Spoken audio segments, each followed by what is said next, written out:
Hello hello hello হ্যাঁ বাচ্চারা, কি অবস্থা? কেমন আছে সবাই? আমি আলহামদুলিল্লাহ ভালো আছি।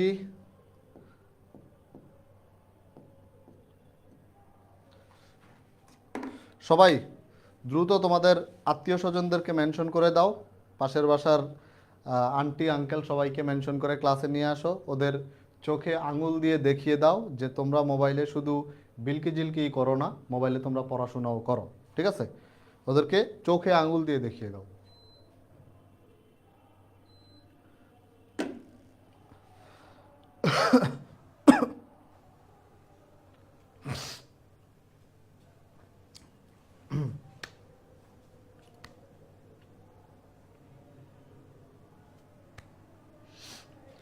ওয়ালাইকুম সালাম, ওয়ালাইকুম সালাম। তমাল, এভরিওয়ান মেনশন হয়েছে কি হয় নাই মনে হয়? এভরিওয়ান মেনশন হয় নাই মনে হয়। এই যে দেখো, এভরিওয়ান মেনশনটা হয় না পিন কমেন্টে, হয় নাই। দেখো, হইলে এভরিওয়ান লেখা হইতো অন্যভাবে। এই যে দেখো, আর আমি আজকে একবার দিয়ে দিছি তো, আমি আর দিতে পারবো না। তুমি এটা কাউসার ফোন দিয়ে বলো, যে অথবা তন্ময়ের ফোন দিয়ে বলো যে ভাই বলছে ফার্স্ট পেপারে মেনশন করতে। হ্যাঁ হ্যাঁ, হুম, দাও।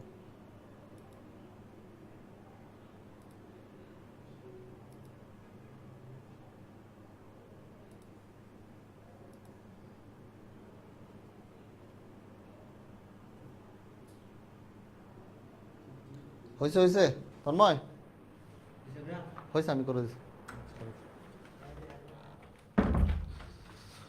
ওকে বাচ্চারা, তো আজকে আমরা কি পড়ব? আজকে আমরা পড়াশোনা করব হচ্ছে দ্রাব্যতা নিয়ে। এই দ্রাব্যতার উপরে ভাইয়া মোটামুটি 8 থেকে 10টা লেকচার দেবো। কয়টা? 8 থেকে 10টা দ্রাব্যতা।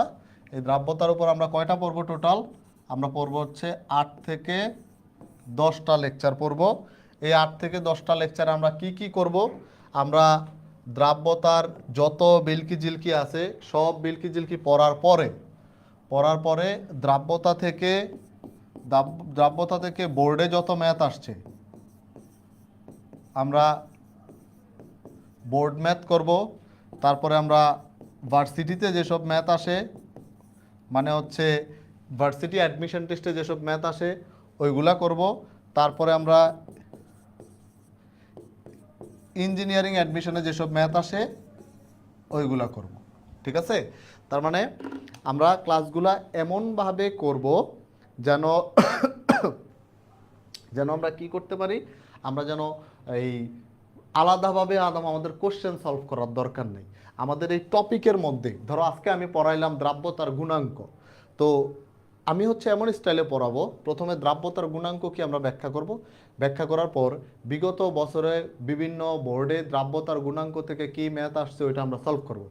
তারপরে বিগত বছরে দ্রাব্যতার গুণাঙ্ক থেকে ভার্সিটিতে কি আসছে, ইঞ্জিনিয়ারিংয়ে কি আসছে, বুয়েট কুয়েট চুয়েট রুয়েট ওইখানে কি আসছে, ঢাকা ইউনিভার্সিটিতে কি আসছে, আল্লাহ দুনিয়া যা আছে সব পড়ে ফেলবো। ঠিক আছে?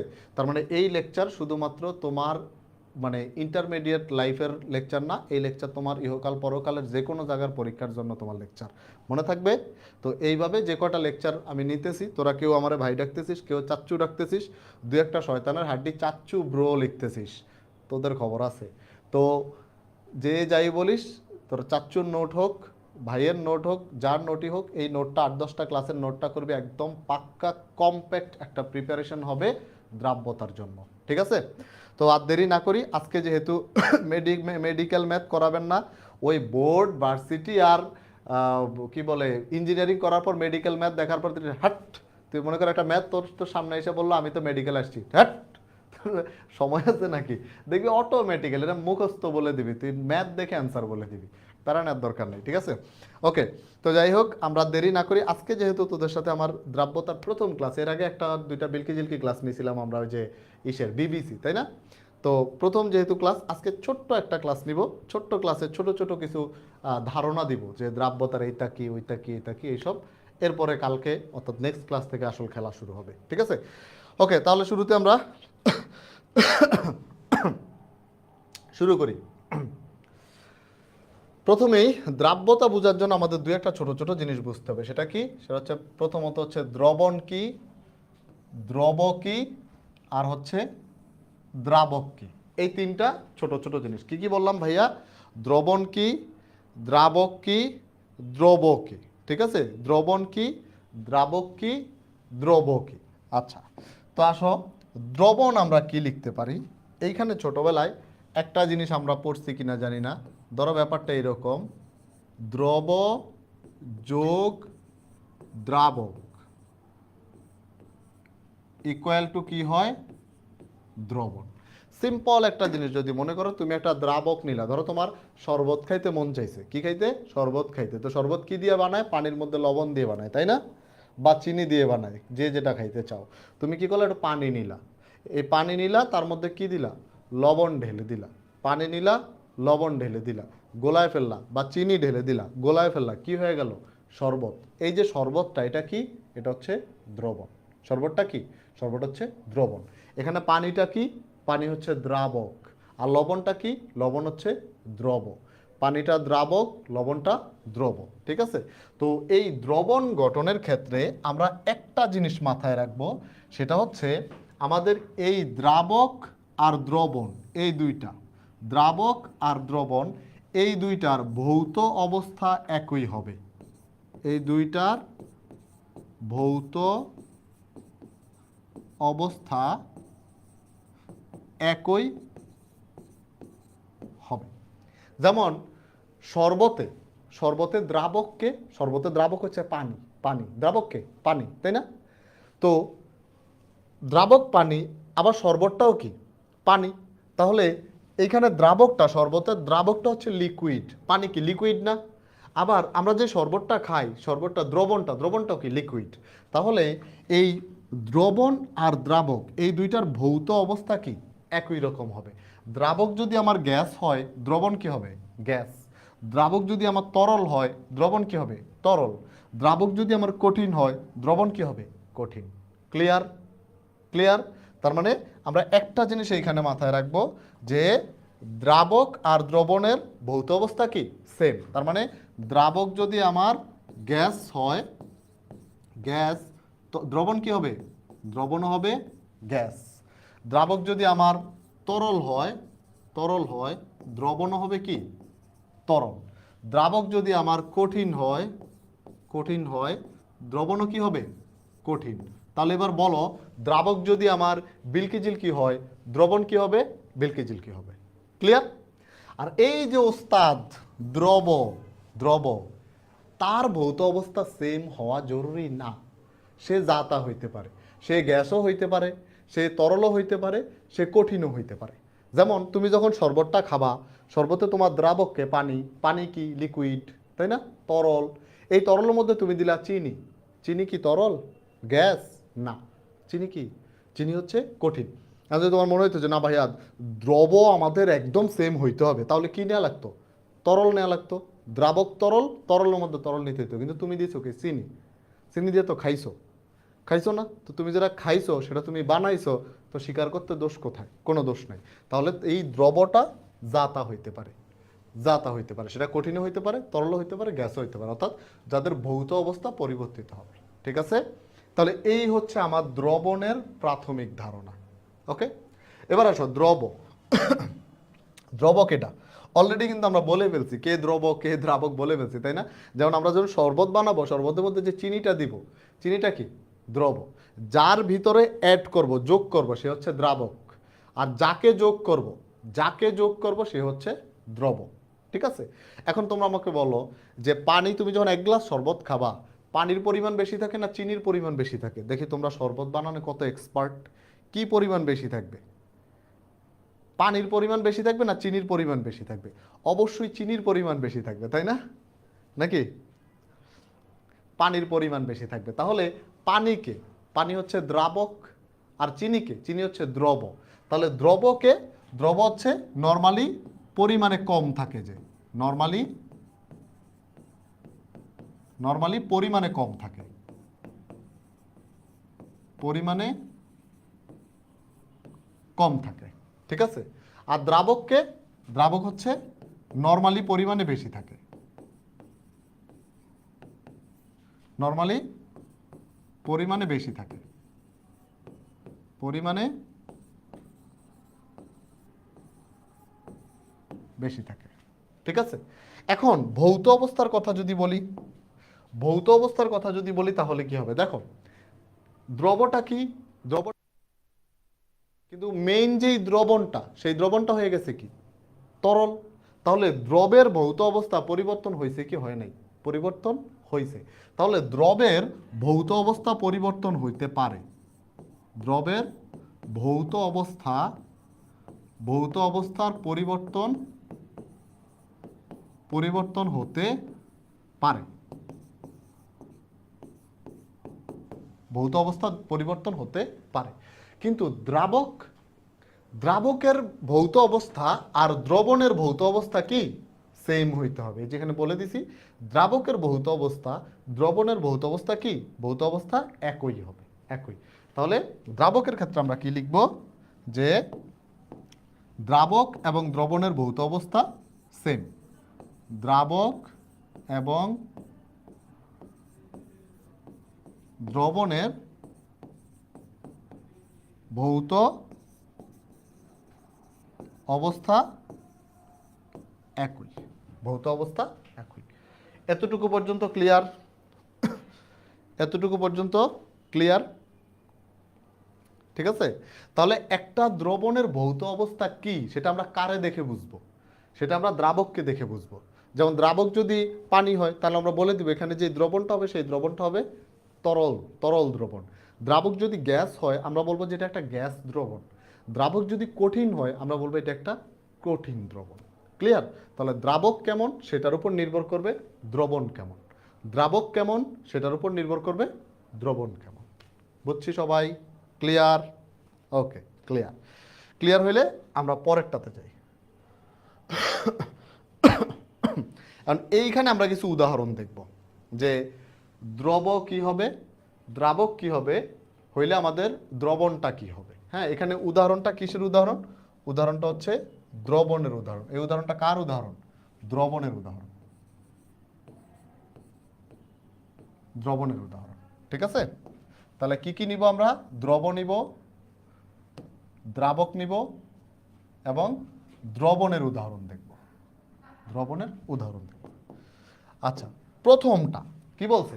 যে আমরা দ্রব হিসাবে যদি, না দ্রাব লিখছে, দ্রাবণ এটা দ্রব, দ্রব হিসাবে যদি গ্যাস নেই, দ্রাবকও যদি গ্যাস নেই, অর্থাৎ দ্রাবক গ্যাস, দ্রব নিব গ্যাস, গ্যাসের মধ্যে গ্যাস দিব, গ্যাসের ভিতরে গ্যাস দিব, দিলে আমাদের একটা দ্রবণ তৈরি হবে।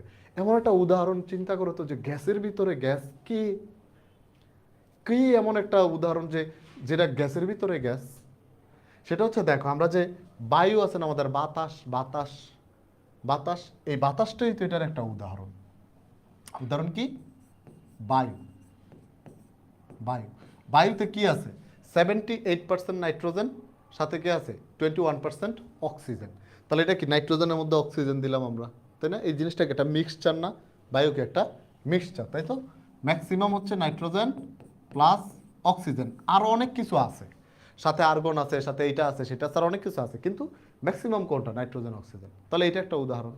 তারপর ধরো তুমি হাইড্রোজেন হিলিয়াম, এই হাইড্রোজেন একটা গ্যাস, এর সাথে হিলিয়াম যদি আমরা যোগ করি তাহলে কি আরেকটা, এরকম একটা উদাহরণ হয়ে যায়। অর্থাৎ গ্যাসের মধ্যে গ্যাস, গ্যাসের মধ্যে গ্যাস, এরকম আর কি, গ্যাসের ভিতর গ্যাস। তাহলে বায়ু কি? বায়ু একটা কি? গ্যাস, গ্যাস দ্রাবকের দ্রবণের উদাহরণ, গ্যাস গ্যাস দ্রবণের উদাহরণ। ঠিক আছে, ওকে। এরপরে আসো, এরপরে কি বলছে যে গ্যাস আর তরল, তোমার দ্রাবকটা হবে তরল আর গ্যাসটা হবে কি? গ্যাসটা হবে দ্রবটা হবে কি? গ্যাস। যেমন ধরো তুমি যদি পানিতে না লিখে যদি আমি এইভাবে লিখি যে হাইড্রোক্লোরিক অ্যাসিড HCl, অথবা কার্বন ডাই অক্সাইড, অথবা অ্যামোনিয়া NH3 এর জলীয় দ্রবণ,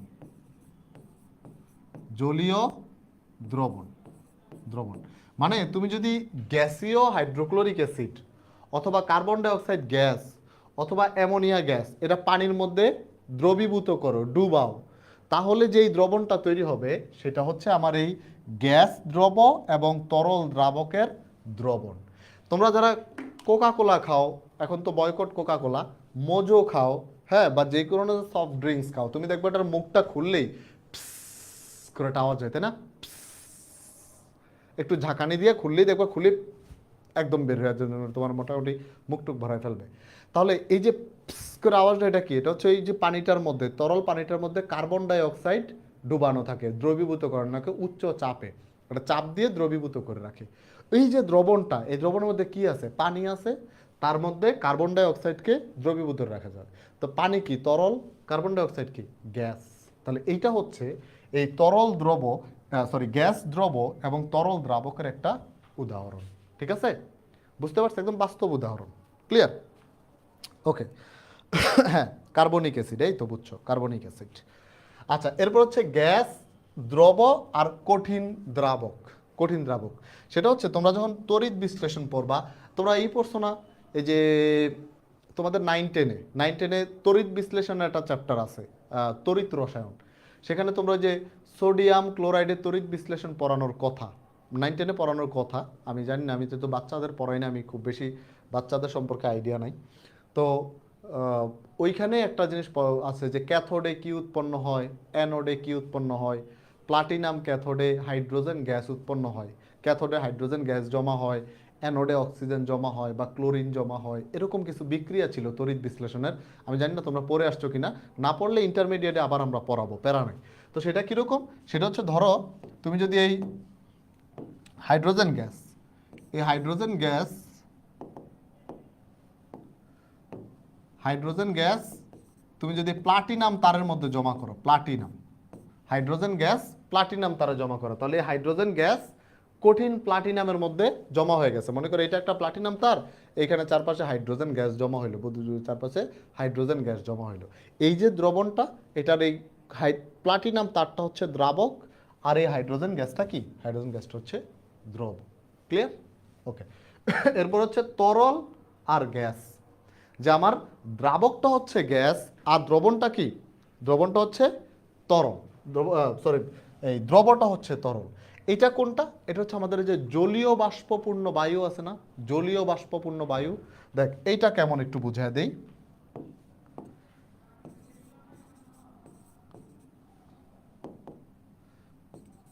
জলীয় বাষ্পযুক্ত বায়ু, জলীয় বাষ্পযুক্ত বায়ু। বাচ্চারা খেয়াল করো, আমাদের বাতাস কি? শুকনা গ্যাস, তাই না? তার মধ্যে যদি জলীয় বাষ্প থাকে, জলীয় বাষ্প কি? জলীয় বাষ্প হচ্ছে যে পানি, H2O। এই H2O এটাই যদি ধরো যে হিট দিলে যেটা উপরে যায়, একটু স্যাঁতস্যাঁতে ভিজা, পানি কি? পানি তো ভিজাই হবে। তো এই জলীয় বাষ্প বায়ুর সাথে মিশে, বাতাসের সাথে মিশে একটা দ্রবণ তৈরি করে, যেই দ্রবণে আমার শুষ্ক বাতাস যেটা, সেটা হচ্ছে আমার দ্রাবক, আর কঠিন কি বলে এটা, তরল ওই যেটা জলীয় বাষ্প যেটা, সেটা হচ্ছে আমার দ্রব।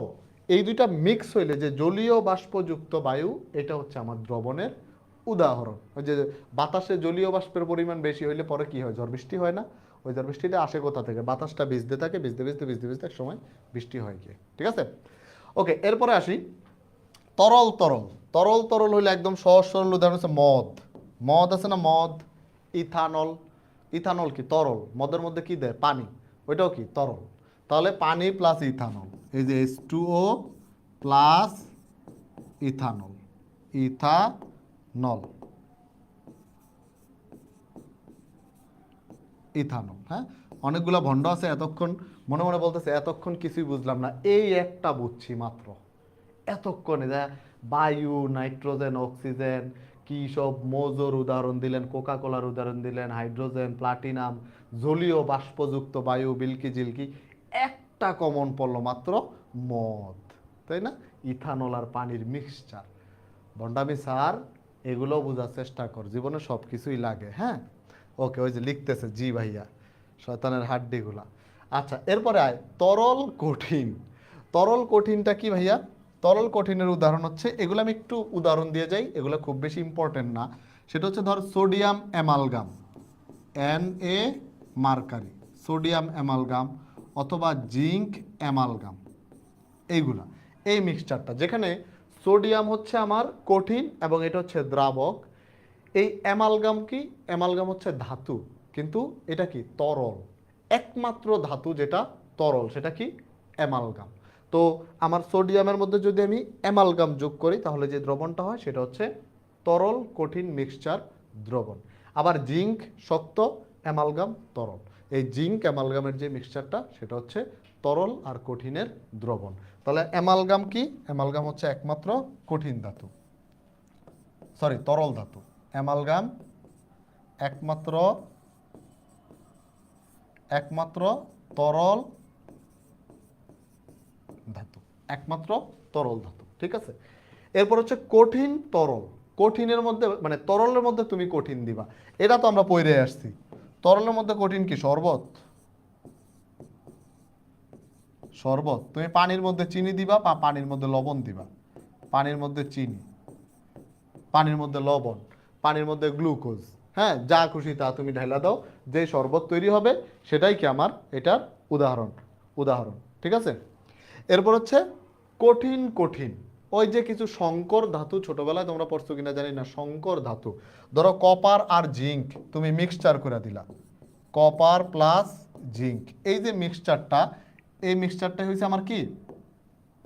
কপার প্লাস জিঙ্ক, এই যে মিক্সচারটা, এটা হচ্ছে আমার এই কঠিন কঠিন দ্রবণের উদাহরণ। এখন এই যে দ্রবণের এত টাইপ, সব কি আমি ঠোঁটস্থ ঠাড়াবাঙ্গা মুখস্থ করব? জি না, সব কিছু ঠাড়াবাঙ্গা মুখস্থ করা লাগবে না। হ্যাঁ, অ্যামালগাম আর মার্কারি একই, অ্যামালগাম আর মার্কারি একই, সব কিছু ঠাড়াবাঙ্গা মুখস্থ করা লাগবে না। তোমার লাগবে এখানে এই যে গ্যাস তরল, এইটা, আর এই কঠিন তরল, এইটা। তাহলে স্যার বাকিগুলা কি? বাকিগুলা কি হুদাই পড়লাম? না, বাকিগুলার উদাহরণও আমরা জেনে রাখবো, যদি কখনো আসে যে নিচের কোনটি অমুক তমুক তরলের উদাহরণ, সেটা যেন আমরা অ্যান্সার করতে পারি। এটার জন্য মুখস্থ করা লাগবে না, জাস্ট দেখে রাখবেন, একটু একবার রিডিং দিয়ে রাখবেন এই স্লাইডটা, তাইলেই যথেষ্ট। কিন্তু আমরা এখানে কাজ করব এই দুইটা নিয়ে, যে তরলের মধ্যে গ্যাস, ওই যে কোল্ড ড্রিঙ্কস, সফট ড্রিঙ্কস, আর একটা হচ্ছে তরলের মধ্যে কঠিন শরবত। মানে মোটামুটি সব কিছু খাওয়ার জিনিস, এই খাওয়ার জিনিস নিয়ে কাজ করব, একদম গোলায় আপনাদেরকে খাওয়াই দিব, প্যারা নাই, চিল। ঠিক আছে? ওকে। এগুলো এমসিকিউর জন্য। জি, এগুলো এমসিকিউর জন্য। কি রে আবিদা রহমান, এই সেম আইডি আমি মনে হয় 25-এর ইনঅর্গানিকে দেখলাম। তুই কোন ব্যাচ রে ভাইয়া? 25 ব্যাচ না 26 ব্যাচ?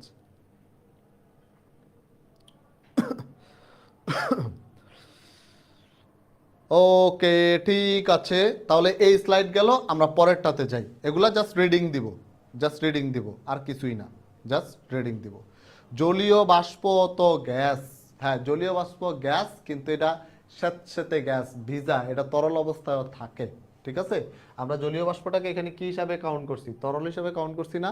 জলীয় বাষ্প যদি পিওর গ্যাস হইতো, একদম পিওর গ্যাসিয়াস স্টেটে থাকতো, সেটা জীবনে কোনোদিন বৃষ্টি হইতো না। তুমি যখন জলীয় বাষ্প হিট দিতেছো বা কোনো কারণে সে হিট গেইন করতেছে, যখন এটা বাষ্প হইতেছে তখন ওই অবস্থা থেকে বাতাসের সাথে সাথে যখন মিক্সড হয়ে যায় তখন এটা তাপমাত্রা কমে গিয়ে স্যাঁতস্যাঁতে হয়, ভিজা হয়, ওই অবস্থাটার কথা বলছি, ইনিশিয়াল জলীয় বাষ্প না।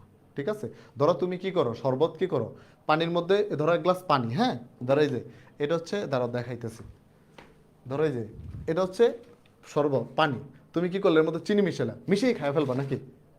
জিনিসটা মিশাইতে হবে না, মিশাইতে হবে না, তারপরে না হয় দ্রবণ হবে, নাকি তুমি কি করবা, এইভাবে এইখানে চিনি লইলা, ধরো এখান থেকে চিনি লইলা, এই দ্রবণের মধ্যে এমনি দিলা, দিয়ে খাই ফেলবো, সাথে সাথে খাই ফেলবো। তো দ্রবণটা হওয়ার সুযোগ তো দিতে হবে। সিমিলারলি জলীয় বাষ্পটা যখন হয়, স্টিম যখন হবে, ভ্যাপার যখন হবে, সেটা গ্যাসিয়াস স্টেট, সেটা যখন বাতাসের সাথে মিক্স হবে, তার তাপমাত্রা যখন কমবে, নর্মাল টেম্পারেচারে আসবে, তখন সেটা তরল হিসাবে মিক্স হবে। ঠিক আছে? এত কঠিনভাবে চিন্তা করার দরকার নাই, সহজভাবে চিন্তা করবো। ক্লিয়ার? ওকে, তাহলে যাই আমরা পরেরটাতে।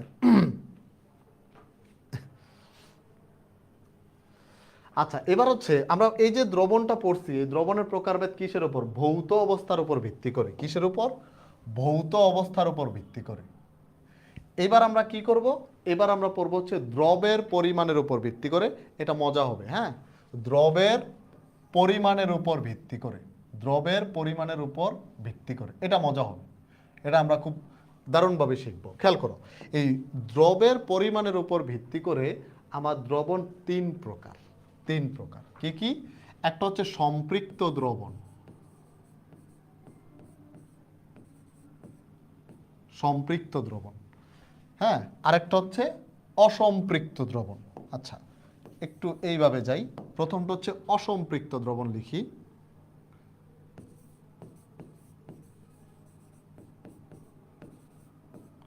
অসম্পৃক্ত, তারপর হচ্ছে সম্পৃক্ত,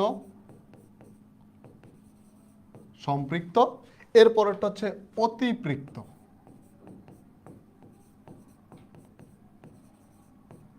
অতিপৃক্ত, তাহলে কি কি?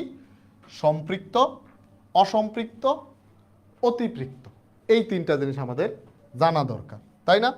এখন ব্যাপারটা হচ্ছে যে সম্পৃক্ত দ্রবণ কি, অতিপৃক্ত দ্রবণ কি, আর হচ্ছে অসম্পৃক্ত দ্রবণ কি। সিম্পলি চিন্তা করো, মনে করো সম্পৃক্ত হচ্ছে যতটুকু প্রয়োজন ততটুকু আয়োজন। কি বললাম? সম্পৃক্ত হচ্ছে যতটুকু প্রয়োজন ততটুকু আয়োজন। ধরো তুমি যতটুকু খাইতে পারবা ঠিক অতটুকুই খাইলা, এটা হচ্ছে সম্পৃক্ত দ্রবণ। একটা চিনির শরবতে, মনে করো এক গ্লাস শরবতে 2 চামচ চিনি দিলে, এক গ্লাস শরবতে 2 চামচ চিনি দিলে কি হবে? পারফেক্ট একটা টেস্ট হবে। তুমি যদি 2 চামচই দাও তাহলে এটা সম্পৃক্ত, কিন্তু তুমি যদি 2 চামচ না দিয়ে কিপটামি করো, 1 চামচ দাও, এটা হচ্ছে অসম্পৃক্তি, অসম্পৃক্ত, কম। অ মানে কি? আমরা বলি না যে অসম্পূর্ণ। অসম্পূর্ণ কখন বলি? যখন কোনো কিছু কম থাকে, তাই না? অসম্পূর্ণ বলি না যে এই কাজটা অসম্পূর্ণ রয়ে গেছে, মানে কাজটা কম রয়ে গেছে, পুরোপুরি হয় নাই। আর হচ্ছে তুই অতিরিক্ত করস, তুই অতিরিক্ত করস মানে কি? তুই বেশি করে ফেলিস, বল না যে তুই অতিরিক্ত করস, বেশি বেশি করস। তাহলে 2 চামচ চিনি জায়গায় তুমি যদি 4 চামচ চিনি দিয়ে দাও, সেটা কি? অতিপৃক্ত দ্রবণ, তুই অতিরিক্ত করস। ঠিক আছে? তাহলে তোমার 1 গ্লাস পানির মধ্যে 2 চামচ চিনি দিলে পারফেক্ট, ঠিক আছে। তুমি যদি 2 চামচই দাও, সম্পৃক্ত। কিন্তু তুমি যদি বিলকি জিলকি করো, তুমি যদি কিপটামি করো, কম দাও, অসম্পূর্ণ, অসম্পৃক্ত। যদি বেশি বেশি করো, 2 চামচের জায়গায় 4 চামচ দাও, তুমি অতিরিক্ত করো, অতিপৃক্ত। ঠিক আছে? বুঝতে পারছি আমরা? সম্পৃক্ত, অসম্পৃক্ত, অতিপৃক্ত। সিম্পল না? হ্যাঁ, সিম্পল না? ঠিক আছে, অতিপৃক্ত। তো ধরো এই যে এইটা হচ্ছে, ধরো তুমি, এই হচ্ছে ধরো তুমি, এই যে তোমার চেহারা অনেক সুন্দর, এই যে, ঠিক আছে, এটা হচ্ছে ধরো তোমার পেট, ভিতরে অনেক খাবার, হ্যাঁ। এবার মনে করো এখানে 3টা ঘটনা ঘটতে পারে। 3টা ঘটনা কি কি? এইটা, ঠিক আছে। দেখো, যদি মনে করো তুমি যখন ধরো তোমার ঘরে খাও, বাসায় খাও, মানে আমার বাপ মা যখন আমাদেরকে খাওয়ায়, তো তুমি ধরো 1 প্লেট খাবার পারফেক্টলি খাইতে পারো, এক প্লেট, একদম পারফেক্টলি এক প্লেট খাবার খেলে তোমার পেট একদম সুন্দরভাবে স্যাচুরেটেড অবস্থায় থাকে, সুন্দরভাবে পেট ভরা অবস্থায় থাকে, ঠিক আছে, একদম নর্মাল অবস্থা থেকে। কয় প্লেট? এক প্লেট। তো তুমি যখন বাপ মার উপরে খাবা তখন তুমি কতটুকু খাবা? এক প্লেট, কারণ বাপ মা আমাদের যতটুকু দরকার ততটুকুই খাওয়ায়, তাই না? তুমি ধরো এক প্লেট খাইলা, তো তুমি যদি এক প্লেট খাও তখন তোমার পেট কি অবস্থায় থাকে? সম্পৃক্ত অবস্থায় থাকে, তাই না? যে তোমার ঠিক যতটুকু দরকার ততটুকু তুমি বাপ মার উপরে খাইলে। এইবার যদি নিজের টাকায় খাও, নিজের টাকায় খাও, নিজের ইনকাম করা, বাপের উপর খাইতে তো প্যারা নাই, চিল খাইলাম, চিল। তো নিজের টাকায় খাইলে ধরো কষ্ট হয় না তখন নিজের টাকা খরচ করতে, তখন একটা কিপটামি করবা, তুমি খাইবা কত? Half plate, half plate. তো তুমি যদি হাফ প্লেট খাও তোমার পেট কি ভরবে? ভরবে না, অসম্পূর্ণ থাকবে। তার মানে এই তোমার পেটটা তখন কি? তোমার পেট হচ্ছে তখন অসম্পৃক্ত, অসম্পৃক্ত, ঠিক আছে? এবার মনে করো তোমার কোনো বন্ধুর জন্মদিন, তোমার কোনো বন্ধুর জন্মদিন, তোমার ট্রিট দিবে, বন্ধু কইছে আয় তোরে খাওয়াবো, বন্ধু তো আর খাওয়ায় না, জোর করে ধরে নিয়ে আসছিস যে আজকে ট্রিট দেওয়া লাগবে। এবার বল কয় প্লেট খাবি? আমি একটু কমেন্ট দেখতে চাই, কয় প্লেট খাবি? বন্ধু ট্রিট দিলে কয় প্লেট খাবি?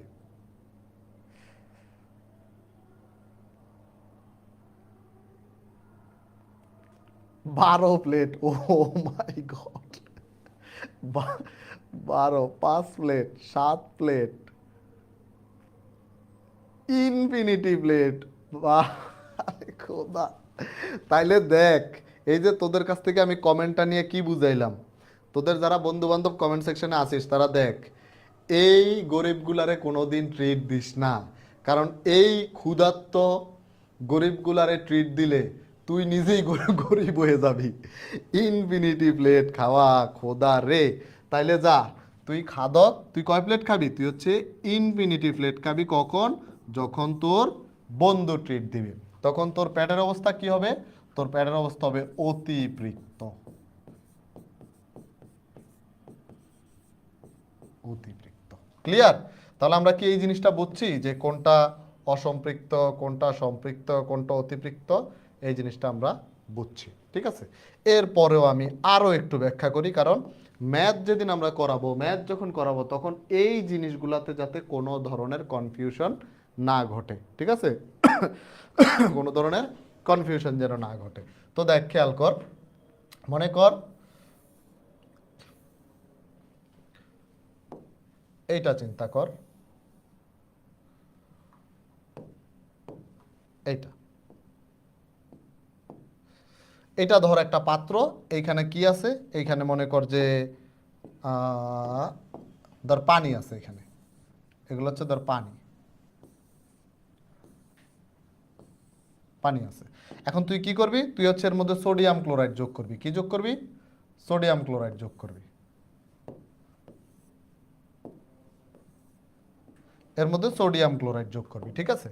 তো তুই দেখলি কি যে এখানে ধর তুই ধর 36 গ্রাম সোডিয়াম ক্লোরাইড যোগ করলি, 36 গ্রাম, 36 গ্রাম সোডিয়াম ক্লোরাইড যোগ করলে এটা কি হয়? এটা পারফেক্ট হয়, একটা পারফেক্ট দ্রবণ তৈরি হয়। তখন এটাকে আমরা কি বলবো? এটাকে বলবো হচ্ছে সম্পৃক্ত দ্রবণ, তাই না? এটাকে আমরা বলবো হচ্ছে সম্পৃক্ত দ্রবণ। ক্লিয়ার? এখন ধর তুই যদি ভাইয়া তুই 36 গ্রাম না দিয়ে, তুই 36 গ্রাম না দিয়ে তুই মনে কর দিলি হচ্ছে 25 gram sodium chloride, 25 gram sodium chloride, তাহলে এই দ্রবণটা কি হবে ভাইয়া? এই দ্রবণটা হবে অসম্পূর্ণ অসম্পৃক্ত দ্রবণ। তাহলে এটাকে আমরা কি বলবো? এটা হচ্ছে অসম্পৃক্ত দ্রবণ,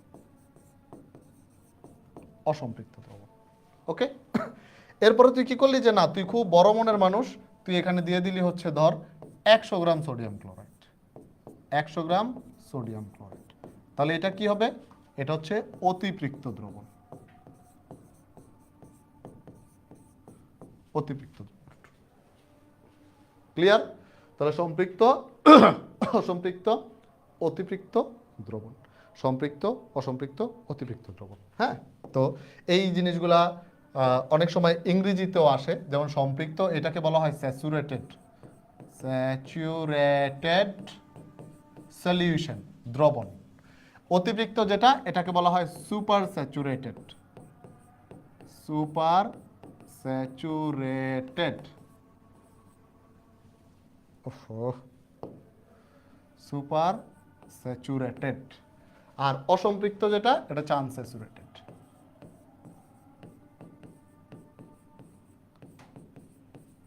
আনস্যাচুরেটেড, ঠিক আছে, বুঝতে পারছি।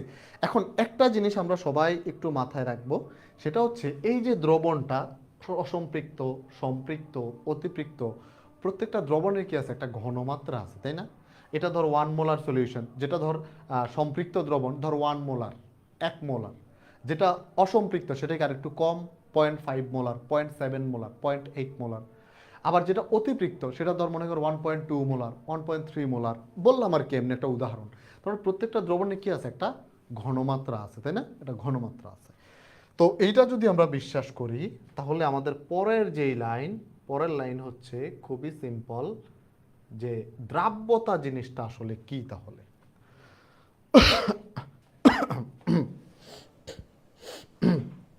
দ্রাব্যতা জিনিসটা কি? তো দ্রাব্যতা জিনিসটা কি, যে স্থির তাপমাত্রায় নির্দিষ্ট পরিমাণ কোনো দ্রাবকে, স্থির তাপমাত্রায়, তোমরা একটু মনোযোগ দিয়ে রিডিং পড়ো জিনিসটা যে কি বুঝাইছে। স্থির তাপমাত্রায় নির্দিষ্ট পরিমাণ কোনো দ্রাবকে সর্বাধিক যে পরিমাণ দ্রব পদার্থ দ্রবীভূত হয়ে সম্পৃক্ত দ্রবণ উৎপন্ন করে, তাকে ওই তাপমাত্রায়, ওই উষ্ণতায়, ওই পরিমাণ নির্দিষ্ট দ্রাবকে দ্রব পদার্থটির দ্রাব্যতা বলে। অনেক কঠিন করে বলছে, তাই না? অনেক কঠিন করে বলছে, অনেক কঠিন করে, অনেক কঠিন করে। এত পেঁচানোর কোনো দরকার নাই ভাই, ছোট মানুষ আমরা। পানি নিব, লবণ নিব, গোলায় দিব, নির্দিষ্ট পরিমাণ পানিতে কতটুকু লবণ দ্রবীভূত হয়েছে, কতটুকু লবণ দ্রবীভূত আছে, ওটাই তার দ্রাব্যতা, ঠিক আছে? এখন এই যে নির্দিষ্ট পরিমাণ পানিতে কতটুকু লবণ দ্রবীভূত আছে, এটাকে আমরা লবণের ঘনমাত্রা বলি না? যে অতটুকু, ধর মনে কর যে 1 লিটার দ্রবণে 1 মোল সোডিয়াম ক্লোরাইড আছে। এটা কি সোডিয়াম ক্লোরাইডের ঘনমাত্রা, মোল পার লিটার, 1 মোল পার লিটার। এই যেই সম্পৃক্ত দ্রবণের যেই ঘনমাত্রা, সেটাকেই মূলত বলে দ্রাব্যতা। তাহলে দ্রাব্যতা জিনিসটা কি? দ্রাব্যতা হচ্ছে এই যে বলা হয়েছে যে সম্পৃক্ত দ্রবণের যেই ঘনমাত্রা, সেটাই কি দ্রাব্যতা। দ্রাব্যতা কি? দ্রাব্যতা হচ্ছে সম্পৃক্ত দ্রবণের ঘনমাত্রা। তাইলে আমরা লিখতে পারি কি, যে সম্পৃক্ত দ্রবণের ঘনমাত্রাই কি? সম্পৃক্ত দ্রবণের ঘনমাত্রাই দ্রাব্যতা। সম্পৃক্ত দ্রবণের ঘনমাত্রাই দ্রাব্যতা, ঠিক আছে? এখন ধরো তোমাকে বলল যে মনে করো তোমাকে বলল যে কি দিব, সোডিয়াম ক্লোরাইড দিব নাকি অন্য কিছু দিব? ধরো সোডিয়াম ক্লোরাইডে দিই, যে কত গ্রাম দিবা, সোডিয়াম ক্লোরাইড কত গ্রাম দিবা? ধরো 1.5 মোল, 1.5 মোল। বা যদি তুমি মোলে দিতে না চাও, তুমি বলে যে না ভাইয়া মোলে দিব না, আমরা গ্রামে দিব। আমরা কিসে দেব? গ্রামে। তাহলে ধরো তোমাকে বললো যে 50 গ্রাম সোডিয়াম ক্লোরাইড কোথায় আছে? 1 লিটার দ্রবণে আছে। 1 লিটার দ্রবণে বা 1 লিটার দ্রাবকে আছে। মানে 1 লিটার যে দ্রবণটা তৈরি হয়েছে, সেখানে 50 গ্রাম সোডিয়াম ক্লোরাইড আছে। তাহলে এটা দ্রাব্যতাটা কি হবে? দ্রাব্যতাটা হচ্ছে ওই যে 1 লিটার দ্রবণে কতটুকু আছে, সেটাই হচ্ছে তার কি দ্রাব্যতা। অর্থাৎ দ্রাব্যতাটা কি হবে? দ্রাব্যতা হবে আমার এই যে দ্রাব্যতা হচ্ছে কি? দ্রাব্যতা এই যে 1 লিটার দ্রবণ, এই 1 লিটার, 1 না লিখি আমি, এই যে 1 লিটার দ্রবণ আছে, আয়তনটা আছে, এই লিটারে সোডিয়াম ক্লোরাইডের কতটুকু জমা আছে, গ্রাম পার লিটার। এটাই হচ্ছে আমার দ্রাব্যতা, যে 1 লিটার দ্রবণে সোডিয়াম ক্লোরাইডের কতটুকু আছে। এখন তুমি যদি মনে করো যে না ভাইয়া আমি গ্রাম দিব না, আমি মোল দিব, যে 1 মোল বা 2 মোল সোডিয়াম সোডিয়াম ক্লোরাইড কোথায় আছে? 1 লিটার দ্রবণে আছে, 1 লিটার দ্রবণে আছে। তখন আমরা কিভাবে বের করব এটা? তখন আমরা বের করব হচ্ছে যে কত মোল আছে কত লিটারের মধ্যে। তাহলে এটাকে আমরা কি বলবো? মোল পার লিটার। এগুলা কোনটা কোন একক হবে, কোন এককে কিভাবে আমরা বুঝবো না বুঝবো সব ভাইয়া ডিটেলস পড়াবো। জাস্ট আজকে একটু ধারণা দিতেছি, ছোট ছোট ধারণা। পরের দিন আমরা একক কোনটা হবে, এই একক থেকে ওই এককে কেমনে যাব, কোন একক ব্যবহার করলে কোনটা কখন ব্যবহার করতে হবে, সব আমরা পড়বো। ঠিক আছে? তাহলে এখন একটা জিনিস খেয়াল করো, এই যে দুইটাই আমরা নিলাম, দুইটা দ্রাব্যতা, যে সোডিয়াম ক্লোরাইড 50 গ্রাম দিব 1 লিটারের মধ্যে, হ্যাঁ, আবার সোডিয়াম ক্লোরাইড 1 মোল দিব 1 লিটারের মধ্যে। দুই ক্ষেত্রে কি আমাদের দ্রাবকটা কি? লিটার। দ্রাবকটা কি? তরল দ্রাবক নিছে, তাই না? কিন্তু যদি এরকম বলে যে না ভাইয়া আমরা হচ্ছে 10 গ্রাম সোডিয়াম ক্লোরাইড দিব 100 গ্রাম দ্রাবকের মধ্যে, তখন আমার এককটা কি হবে? 10 গ্রাম সোডিয়াম ক্লোরাইড দিব 100 গ্রামের মধ্যে, তখন আমাদের মাপটা হবে এরকম যে 100 গ্রাম দ্রাবকে কত গ্রাম দ্রবীভূত আছে, 100 গ্রাম দ্রাবকে কত গ্রাম দ্রবীভূত আছে, অর্থাৎ গ্রাম পার 100 গ্রাম, গ্রাম পার 100 গ্রাম। অর্থাৎ এরকমভাবে আমরা তখন চিন্তা করব যে 100 গ্রাম দ্রাবকে যত গ্রাম দ্রব আছে, সিম্পল। ওই এককটা হয় এরকম, ওই এককটা হয় গ্রাম পার 100 গ্রাম, গ্রাম পার 100 গ্রাম, অর্থাৎ প্রতি 100 গ্রামে কত গ্রাম দ্রব আছে। তো এই জিনিসগুলো জাস্ট ধারণা দিলাম ভাইয়া, এগুলা ডিটেলসে পড়বো আমরা। ঠিক আছে? জাস্ট আজকে ধারণা দিলাম। তাহলে দ্রাব্যতা জিনিসটা কি? দ্রাব্যতা জিনিসটা হচ্ছে সম্পৃক্ত দ্রবণের যে ঘনমাত্রা, সেটাই হচ্ছে দ্রাব্যতা। এখন দ্রবণ যে সম্পৃক্ত না, তখন যে ভাই দ্রবণ তো সম্পৃক্ত না, এখন কি আমরা দ্রাব্যতা বের করতে পারবো না? পারবো। তখন আমরা দ্রাব্যতায় যেভাবে হিসাব করে বের করবো যে 1 লিটারে কত গ্রাম আছে, বা 1 লিটারে কত মোল আছে, বা 100 গ্রামে কত গ্রাম আছে, এভাবে বিভিন্ন এককে আমরা হিসাব করতে পারবো।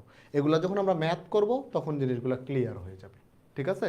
আপাতত যতটুকু বলছি এই দ্রবণ দ্রাব্যতা নিয়ে, ততটুকু আমাদের ক্লিয়ার হয়েছে কিনা, এই যে দ্রবণের টাইপগুলা, তারপরে এই দ্রাব্যতা জিনিসটা কি, এই জিনিসগুলো ক্লিয়ার হয়েছে কিনা আমরা একটু বলি, ক্লিয়ার কিনা। দ্রাব্যতা আর ঘনমাত্রার কি পার্থক্য? কোনো পার্থক্যই নেই। পার্থক্য একটাই, যে সম্পৃক্ত দ্রবণের যেই ঘনমাত্রা সেইটাকে দ্রাব্যতা বলা হয়।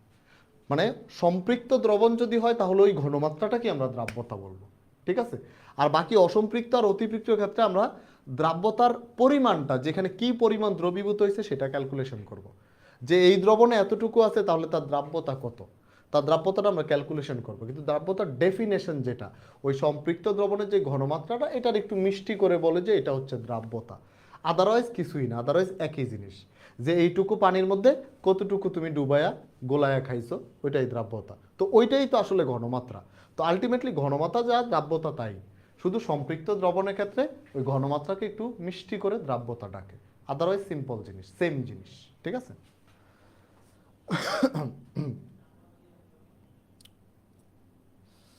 ওকে, একক নিয়ে মানে কোনো প্যারা খাওয়ার দরকার নেই, এগুলো আমরা আবার আলোচনা করব। যে দ্রাব্যতার একক আমি আলাদা একটা টপিকে পড়াবো।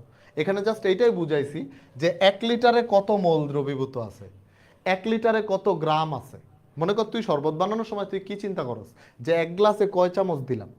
এখন এটা কয়জনের জন্য? তোর আর তোর গার্লফ্রেন্ডের জন্য। কিন্তু তোর বাসায় মেহমান আইলো, তোর শ্বশুর শাশুড়ি আইলো, তোর অমুক টমুক আইলো, তো সবার জন্য বানাইতে হবে না? তখন তুই 1 লিটারের মধ্যে কত গ্রাম দিলি, বা 1 লিটারের মধ্যে কত মোল দিলি, অথবা তুই 100 গ্রাম দ্রাবকে কত গ্রাম দ্রব দিলি, এটাই হচ্ছে দ্রাব্যতা, আর কিছু না। যে আমার 1 লিটার দ্রাবকে কত মোল দ্রব দিলাম, 1 লিটার দ্রাবকে কত গ্রাম দ্রব দিলাম, অথবা 100 গ্রাম দ্রাবকে কত গ্রাম দ্রব দিলাম। 1 লিটার দ্রাবকে 1 লিটার পানিতে তুই কয় চামচ চিনি দিলি, এই তো, আর কিছুই না। তো এগুলো আমরা এককের কনভার্সন সামনে দেখবো, প্যারা খাওয়ার দরকার নেই। ঠিক আছে? আজকে জাস্ট আমি ধারণা দিতেছি, জিনিসটা তোর বিল্ড আপ করতেছি, বিশ্বাস করাইতেছি যে সামনে এই আসতেছে। এর পরের দিন হচ্ছে তোরে পরের দিন থেকে ম্যাথ করানো শুরু করব। ওকে, ক্লিয়ার? বুঝছি সবাই? এবার তাহলে পরেরটাতে যাই। আমার তো গার্লফ্রেন্ড নেই, আমার গার্লফ্রেন্ড নেই তো ভাইয়া। তো কি বয়ফ্রেন্ড আছে তোর? লিয়াকত, ও তুই তো ছেলে, তোর তো বয়ফ্রেন্ডও নাই। আরে লুজার রে, না গার্লফ্রেন্ড আছে না বয়ফ্রেন্ড আছে, তোর জন্য সমবেদনা। ওকে, তাহলে যাই আমরা পরেরটাতে। শুন লিয়াকত ভাই, গার্লফ্রেন্ড নাই এতে কোনো দুঃখ নাই, এতে মান সম্মান যাবে না, কিন্তু বয়ফ্রেন্ড থাকলে মান সম্মান যাবে। তো গার্লফ্রেন্ড নাই এটা লিখছিস, বয়ফ্রেন্ড নাই এটা কোনোদিন লিখিস না, হ্যাঁ। আমি আশা করি তোর বয়ফ্রেন্ড নাই, আস্তাগফিরুল্লাহ, আল্লাহ মাফ করুক। যাই আমরা পরেরটাতে। এবার আয়, দ্রাব্যতার বিলকি জিলকি, যে দ্রাব্যতা কোন কোন জিনিসের উপর ডিপেন্ড করে, কোন কোন জিনিসের উপর নির্ভর করে, এই জিনিসগুলো এখন একটু আমরা পড়ব। সবাই একদম 100% ক্লিয়ার। এখন তোদেরকে একটা বিলকি জিলকি টপিক পড়াবো, অনেক ইম্পর্টেন্ট। মনে কর বোর্ড পরীক্ষায় প্রচুর আসে, বোর্ডে তোদের এইচএসসি এক্সামিনেশনে প্রচুর আসে, অ্যাডমিশন টেস্টে প্রচুর আসে, এমন একটা টপিক এখন আমরা শুরু করব, ঠিক আছে? তো আয় শুরু করি। দ্রাব্যতার নির্ভরশীলতা, যে দ্রাব্যতা কার কার উপর নির্ভর করে। তো দ্রাব্যতা বেসিক্যালি চারটা জিনিসের উপর নির্ভর করে, চারটা। কি কি? এক নম্বর হচ্ছে দ্রবের প্রকৃতি, দুই নম্বর হচ্ছে দ্রাবকের প্রকৃতি, দ্রাবকের প্রকৃতি, তিন নম্বর হচ্ছে মোস্ট ইম্পর্ট্যান্ট তাপমাত্রা, এরপরে চার নম্বর চাপ। এই চারটা জিনিসের উপর দ্রাব্যতা নির্ভর করে। কয়টার উপর? এই চারটা জিনিসের উপর দ্রাব্যতা নির্ভর করে। এখন আমরা একটা একটা করে একটু আলোচনা করব যে কোনটা কি, একটা একটা করে একটু আলোচনা করব যে কোথায় কোন বিলকি জিলকি হয়। প্রথমটাতে আসি আমরা। প্রথমটাতে কি বলছে? দ্রবের প্রকৃতি। কার প্রকৃতি? দ্রবের প্রকৃতি, দ্রবের প্রকৃতি। তো দ্রবের প্রকৃতিতে কি বলছে ভাইয়া?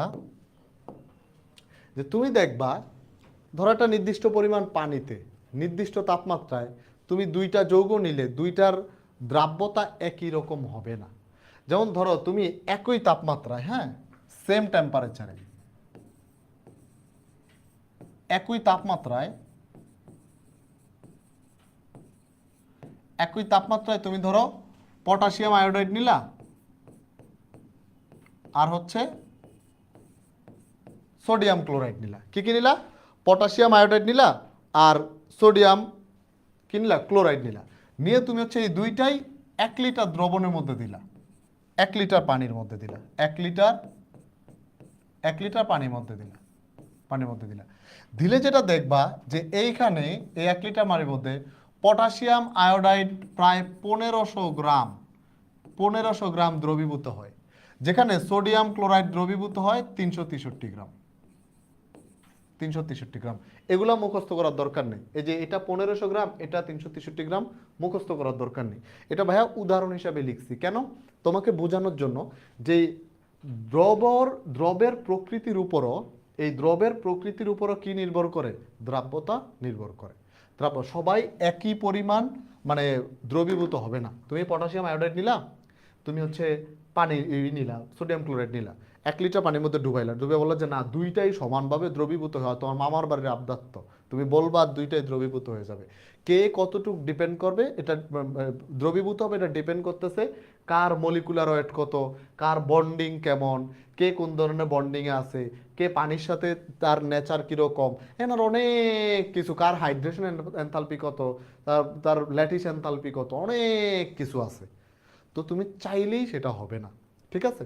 তাহলে দ্রব কেমন তার উপর নির্ভর করেও কিন্তু দ্রাব্যতা বিলকি জিলকি হইতে পারে, আলাদা আলাদা হইতে পারে। যেমন পটাশিয়াম আয়োডাইডের 1 লিটার পানিতে দ্রাব্যতা বেশি, সোডিয়াম ক্লোরাইডের দ্রাব্যতা কম। দ্রাব্যতা কম বেশি কেমনে বুঝবো?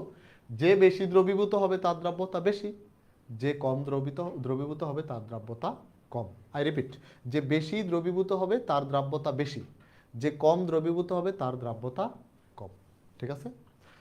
ওকে, তাহলে গেল এইটা। পরেরটা হচ্ছে দ্রাবকের প্রকৃতি। পরেরটা কি?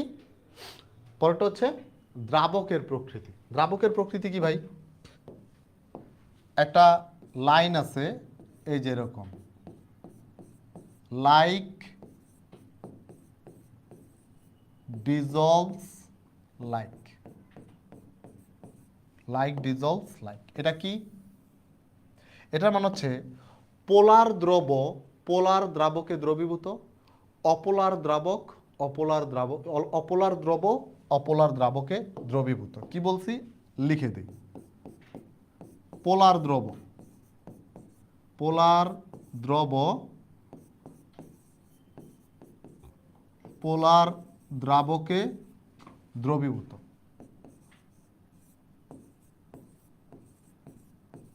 দ্রবীভূত। আর হচ্ছে অপোলার মানে নন পোলার, যেটা অপোলার দ্রব অপোলার দ্রাবকে দ্রবীভূত। ঠিক আছে?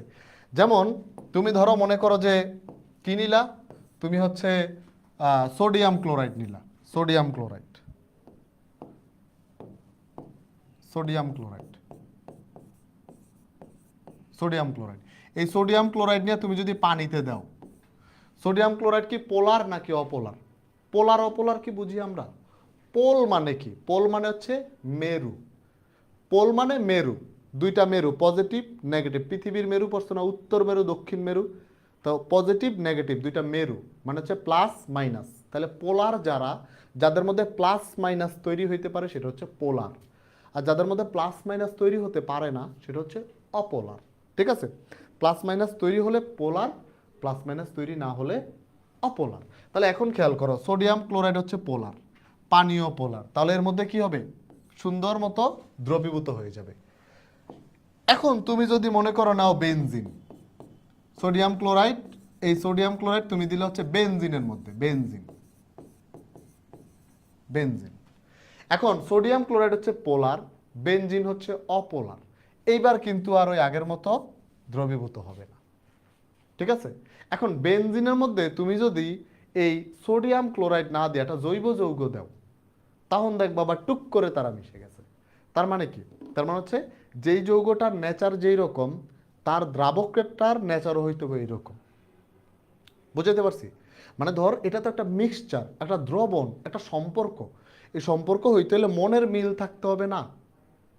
হবে কি না? অবশ্যই মনের মিল থাকতে হবে, ক্যারেক্টারিস্টিক্স মিল থাকতে হবে।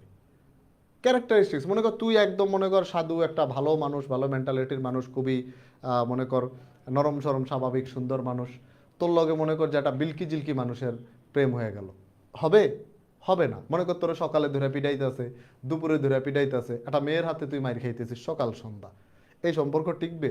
টিকবে না। তুই মনে কর যে তুই গেলি মনে কর একটা সৌজন্য সাক্ষাৎ, তুই সৌজন্য প্রিয়জনের সাথে মানুষ সৌজন্য সাক্ষাৎ কেমনে করে দেখে একটা মিষ্টি হাসি দিবি, কিন্তু তোর মনে কর ঠাডা একটা চটকানা দিল, হবে? হবে না। নেচার মিল থাকতে হবে, ক্যারেক্টারিস্টিক্স মিল থাকতে হবে। তুই হাসি দিলে তোর দেখো হাসি দিতে হবে, কুত্তার মতো পেশার মতো মুখ করে রাখলে হয় নাকি? নো। এইখানে মনে কর সোডিয়াম ক্লোরাইড, সোডিয়াম ক্লোরাইড হলো আয়নিক, পোলার, পানি, পোলার, পোলারের মধ্যে পোলার দিলি দ্রবীভূত হয়ে গেল। সোডিয়াম ক্লোরাইড পোলার, তুই দিলি বেনজিনের মধ্যে, বেনজিন মুখ অন্যদিকে, না, হইলো? হইলো না। সিম্পল বাস্তবধর্মী উদাহরণ, এগুলা তোরা ভালো বুঝিস। পারবি না? পারবি কিনা বল?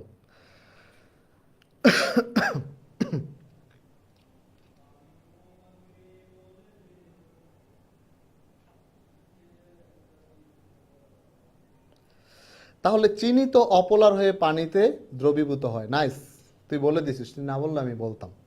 সমযোজী যৌগ, সমযোজী যৌগ চিনি, গ্লুকোজ, চিনি, গ্লুকোজ, এই লাইনটা আমি এখন লিখতাম যে তারা তাহলে কিভাবে করে। একটা বন্ধন আছে, হাইড্রোজেন বন্ধন। আমি জানি না তোরা এসএসসির বাচ্চারা এটার নাম শুনছিস কিনা। আমরা এটা রাসায়নিক কি বলে এটাকে, মৌলের পর্যাবৃত্ত ধর্ম এবং রাসায়নিক বন্ধন, ওই চ্যাপ্টারে হাইড্রোজেন বন্ধন নিয়ে অনেক পড়াশোনা করবো। হাইড্রোজেন বন্ধন থেকে প্রচুর পরীক্ষায় প্রশ্ন আসে। তো এই যে চিনি, গ্লুকোজ, চিনি, গ্লুকোজ, এরা কি সমযোজী যৌগ? এরা এরা সমযোজী বন্ধনের মাধ্যমে তৈরি হয়। সমযোজী যৌগ, যৌগ, এরা হাইড্রোজেন বন্ধনের মাধ্যমে, কোন বন্ধন? হাইড্রোজেন বন্ধনের মাধ্যমে, মাধ্যমে কি করে? পানিতে দ্রবীভূত হয়, পানিতে দ্রবীভূত হয়। এখন এই যে দ্রাবক পানি, পানি যদি হাইড্রোজেন বন্ধন গঠন না করতে পারতো, তাহলে কি এই দ্রবণটা তৈরি হওয়া সম্ভব হইতো? হইতো না। আবার এই যে গ্লুকোজ, চিনি, এরা যদি হাইড্রোজেন বন্ধন গঠন করতে না পারতো, তাহলে পানিতে দ্রবীভূত হইতে পারতো? পারতো না। তাহলে এদের ক্ষেত্রে ওই কথাটাই ঠিক, যে যে যেরুম তার সাথে ওইরুমই গিয়ে মিশে, তাইলেই দ্রবণ তৈরি হয়, আদারওয়াইজ দ্রবণ তৈরি হবে না। ঠিক আছে? তাহলে চিনি আর ইসের ক্ষেত্রে, গ্লুকোজের ক্ষেত্রে জিনিসটা আমরা মাথায় রাখবো। ক্লিয়ার?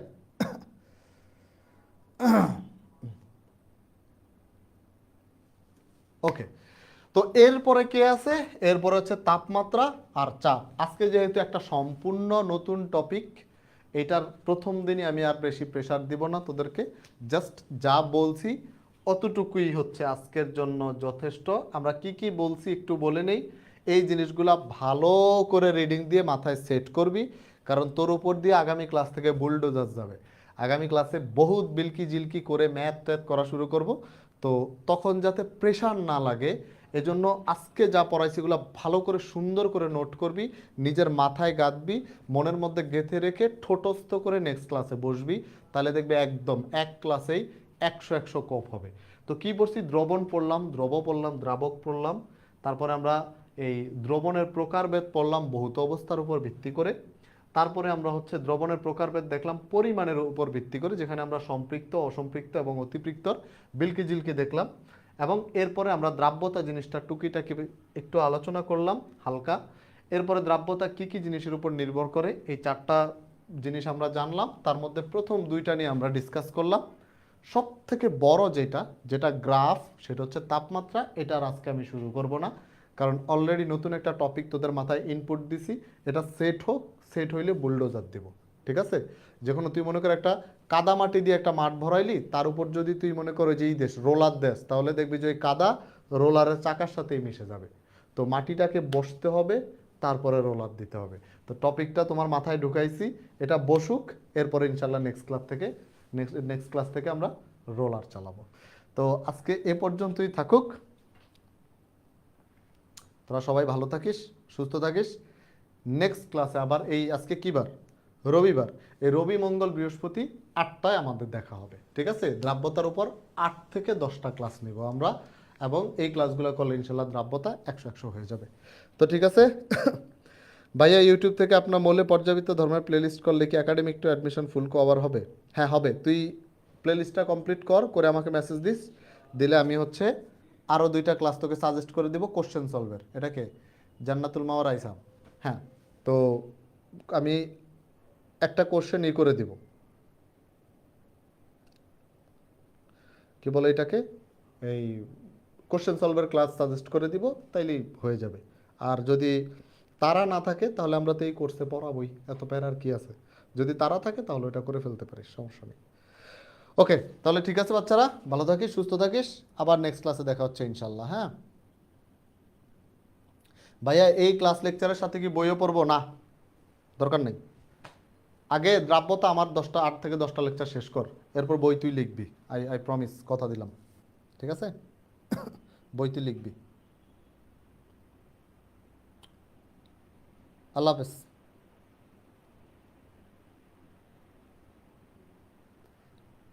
সামারি করে দেন। কি সামারি করবো রে ভাই? সেগমেন্ট 2 এর কি প্র্যাকটিস শিট দিবে না? হ্যাঁ, প্র্যাকটিস শিট অলরেডি লোডিং, খুব শীঘ্রই চলে আসবে।